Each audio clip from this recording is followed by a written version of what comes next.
देशनिचयं वन्दे सदा कालिकम्।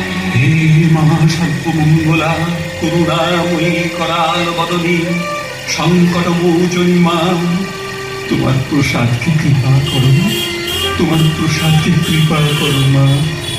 সংসার পেতে দিয়ে সংসার ঘানিতে চোখ বাঁধা বলদের মতো ঘুরিয়ে মারছিস মা। দয়া কর মা, কৃপা কর মা, কৃপা কর। বাবা বাবা, মা বললো ঘরেতে একটাও চাল নেই, তার জোগাড় করো। শুধু মামা করে পুজো করলেই হবে, চাল ডালের ব্যবস্থা করো বাবা। মা গো, এসব তো আমি চাইনি মা। মায়ার খেলায় জড়িয়েছিস যখন, তার খেলা তুই কর না, তুই কর।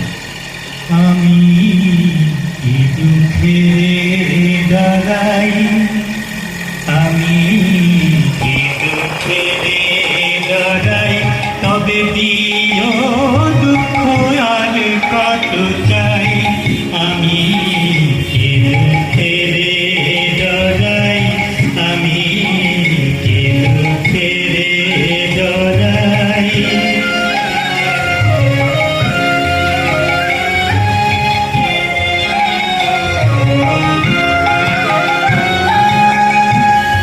আগে পাছে দুঃখ চলে মা, যদি কোনখানে যাই। আগে পাছে দুঃখ চলে মা, যদি কোনখানে যাই। তখন দুঃখের বোঝা মাথায় নিয়ে দুঃখ দিয়ে বাজারে মেলাই। তখন দুঃখের বোঝা মাথায় নিয়ে দুঃখ দিয়ে বাজারে মেলাই। আমি দুঃখে ডরাই, আমি দুঃখে ডরাই। দেখলে দেখলে বাবার কাণ্ডখানা, গান গান গাইতে গাইতেই চললো, আর ফিরবে কিনা সন্দেহ। চাল ডালানা মাথায় উঠলো। যাই ঠাকুমাকে বলি অন্য ব্যবস্থা করতে। মা, মা গো, আমার বড্ড খিদে পেয়েছে মা, দুটো মুড়ি দাও না মা, না থাকে দুটো খুদ ভাজাই দাও না মা। হরি, কেমন করে বোঝাবো তোকে? ঘরে থাকলে কি তোদের দিই না বাবা? সংসারের কোনরূপ চিন্তাই তার নেই। আপন ভোলা ছেড়ে তোমার সদা সর্বদা তোমার নামের ভাবসাগরে ডুবে আছে। দয়া করো মা, দয়া করো। সন্তানের এই জঠর জ্বালা আর আমি সহ্য করতে পারছি না। তোমার সংসার তুমি দেখো মা, তুমি দেখো, তুমি দেখো।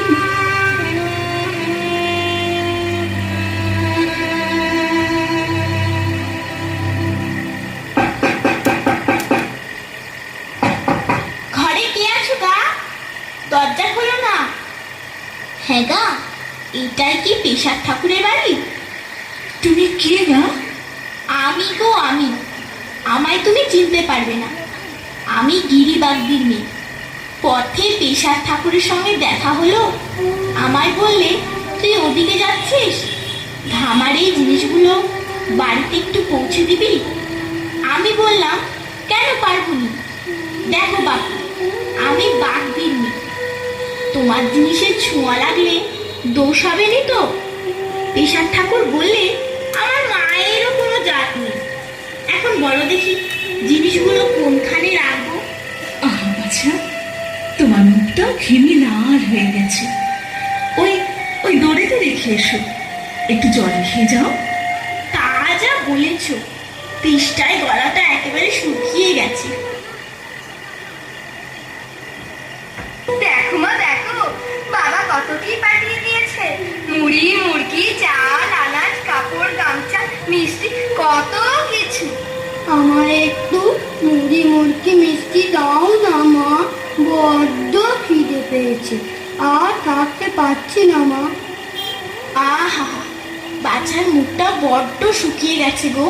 দাও না বৌঠান, ওদের আগে দাও। দিচ্ছি বাবা, দিচ্ছি। এই নাও মেয়ে, তুমি একটু মুখ ধুয়ে জল খাও। আয় বাবা, ঘরে আয়, তোদের সবাইকে দিচ্ছি। ঠাকুমাকে ডাক, আমি স্নান সেরে ঘরে রান্না চাপাই। আমি তাহলে আসি। ওদিকে অনেক কাজ পড়ে আছে, পেশার ঘরে এলে ভারী মজা হবে।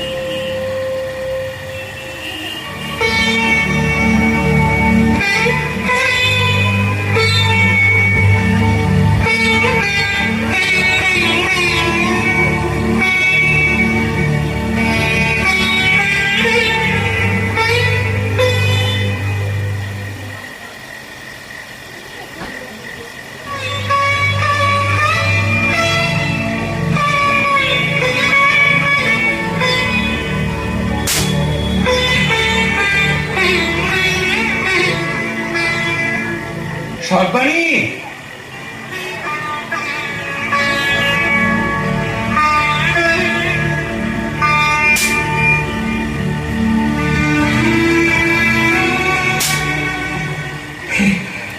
এই যে সর্বাণী, কিছুই জোগাড় করতে পারলাম না গো।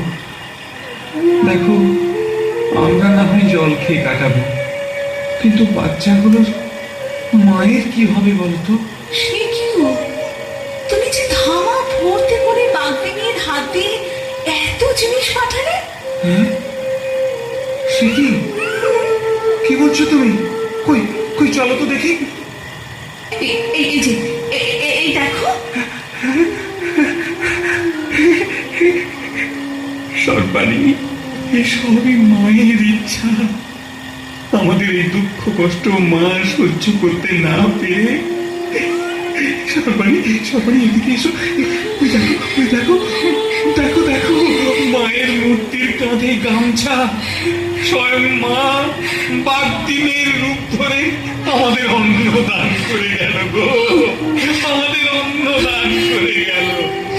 মা, মা, মা গো, মা তোর এত দয়া, এত করুণা। মা, মা, মা গো।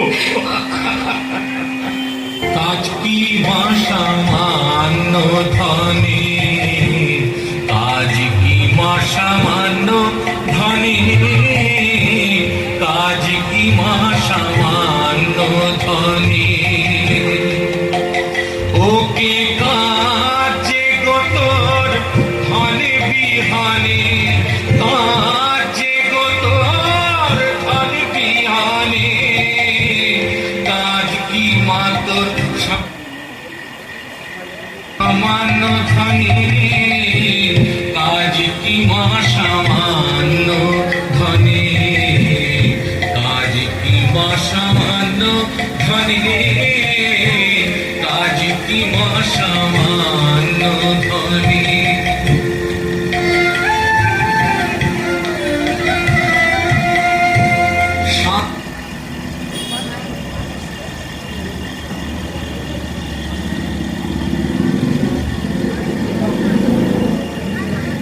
বৌঠান, বৌঠান, বৌঠান আছো নাকি? কে গো? ঠাকুর জামাই, এতদিন বাদে আমাদের মনে পড়লো বুঝি? তারপর কি মনে করে? তোমাদের কি ভুলতে পারি? তার উপর তোমার ননদটি সকাল বিকাল বলছে যে দাদার একটা কিছু ব্যবস্থা করো। বলি ব্যবস্থা করো বললেই কি ব্যবস্থা করা সম্ভব? এতদিনে মিত্রি মহাশয় স্টেটে একটা চাকরি খালি হয়েছে, তাই ছুটে এলো। কালকেই পেশার ঠাকুরকে আমার সঙ্গে যেতে হবে। ভেবে চিনতে দেখো, এখন স্বামীকে পাঠাবে তো। এতদিন বাদে মা মুখ তুলে চেয়েছে।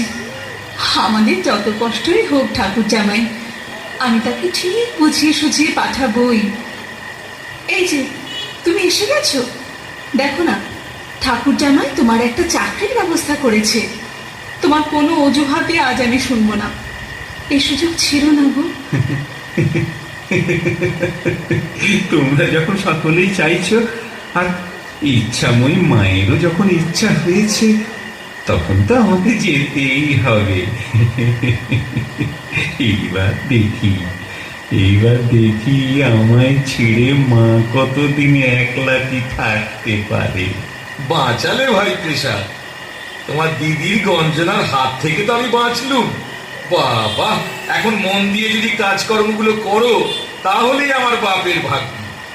বৌঠান, ও বৌঠান, তুমি তাহলে সবকিছু গুছিয়ে দাও। এই দিচ্ছি। কাল ভোরে আমরা রওনা হব। জয় দুর্গা, জয় দুর্গা, জয় দুর্গা।